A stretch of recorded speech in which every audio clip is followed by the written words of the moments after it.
Yo, what's up, Zyconetics? And today we're going to be talking about Predecessor and going over some Predecessor gameplay. Yo boy was blessed with a key. So if I look tired, I've been playing this game for like over 16 hours. I grinded this game every position and played almost all the characters. I think there was only like a couple I didn't play, but I think I played enough to be able to tell you my first impressions of at least the first 16 hours of being in this game. Now, before we get into it, of course, I'm streaming on Twitch, twitch.tv/Zyconetic. So if you do want to come over and support your boy, watch me on stream. I'm very big on interacting, and I think we're going to have a whole lot of fun.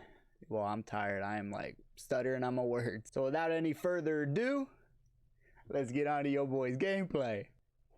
Now, I was absolutely blown away about the amount of detail that went into just the character screen. There's not a whole lot of characters that you can pick from right now. As you can see, there's about 2 characters per role, but it's a lot of the OG characters, and I think most of us is going to be really happy to see this lineup. One of the biggest changes here you'll see is it's not a card system. It's actually a system more of like League of Legends, where it's an item shop. You go and you pick items. Some items are just by themselves. However, other items that you purchase can be upgraded through kind of like a skill tree. So you'll buy one item, and then that item will connect to another item, and then that item will connect to the overall item that you're trying to build. Some items demand multiple items together, duplicates of one item, and honestly, it puts a nice different feel to the game that separates itself from Paragon and how they use the card system. So this is a little better demonstration on what I meant by the tree when it comes to building things. When you purchase something, the game does tell you if that item is connected to another item. It was a little weird for me to get used to at first, but after a while you start to understand the things that work great for the character or the role that you're playing. And I actually kind of enjoyed it more than the card system. I think the item shop is definitely the better way to go. I guess it's one of those, if it's not broke, don't fix it things. It works in MOBAs. You can change it on the fly. Of course, you can sell your items back. The item shop is fluid. It's easy to use once you get used to it. Right now, there was only 50 items that could be used, roughly about 50. So there wasn't a whole lot to choose from, but it worked. You could find the build that you really liked. I enjoyed the flexibility of being able to just kind of work with what you got and find that build that works nicely for you. And I kind of got over the card system pretty fast, to be honest with you. One thing I did notice about this though is there's not a whole lot of ability penetration. So a lot of the characters will feel the same and for the most part play the same, but you'll notice on more of the main characters, you're not really hitting as hard or building what you were used to when you were playing Paragon. So one quick tip, if I can give you this, if you do get into the game or when we are able to play the game on full release, it does seem like, at least at this time, you have to build more power and mana first. And then as you go mid to late game, you start building up the ability pen. Now, of course, your boy is picking Chimera. That's my main. I love Chimera. It's my favorite. And you'll notice too that the jungle's a little bit different. If you came from just Monolith like I did, by the time I got into the game, Monolith was the map. I didn't get to see Legacy. But the jungle isn't a circle with something in the center of it anymore. It's a little bit more strategic, but it's still pretty easy to learn. There's, I believe, like 4 camps, if I remember right. Like, my mind from playing so much is kind of back and forth. But you're not just like running in a circle. There are additional walls. There's a different path that you will take to get to the river. And it'll feel a little weird at first, but you will get used to it. It's not complicated in any way. Getting kills in this game is just as satisfying as it was in Paragon. They go up in flames.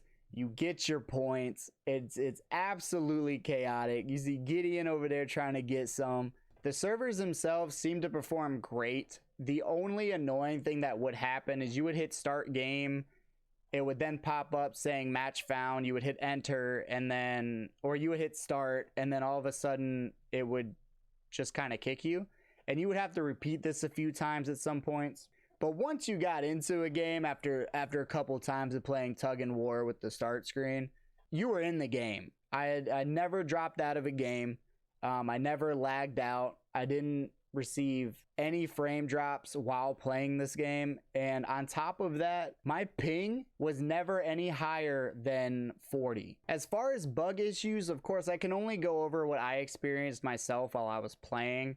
Sometimes minions do run in place. They'll also kind of collide and morph into each other, which looks kind of funny, but it is small things. I didn't notice anything like game-changing bugs or anything that didn't make other things work personally. Now, I'm sure other people might have came into some bugs, but it was pretty fluid while I was playing it. Now, what I was really impressed by is there really wasn't a character that was considered broken. Now, of course, ADC's late game, yeah, it gets kind of ridiculous. If you guys do remember Fang Mao, yeah, he's still very relevant towards end game. Sparrow's also in the game, and of course people are still putting that life steal on her, and it works really, really well. So, I mean, you could argue the point that there are some characters towards endgame that are, quote, broken, but not Countess version 42 broken, if you know what I mean. But overall, I absolutely loved the gameplay. I had a whole lot of fun in it. To give some extra background to it, at least today on the closed alpha day, you can't play with friends.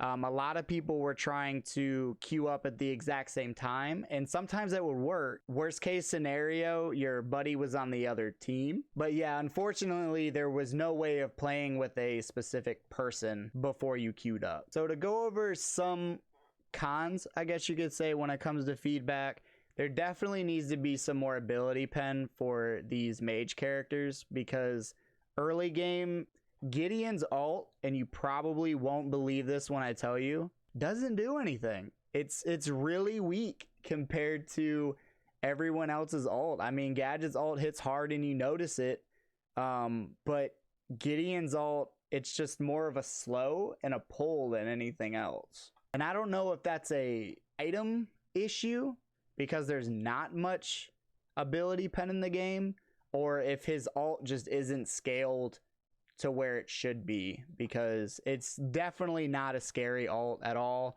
He's a very vulnerable, it's easy to counter, so maybe Gideon could use a little bit of a buff.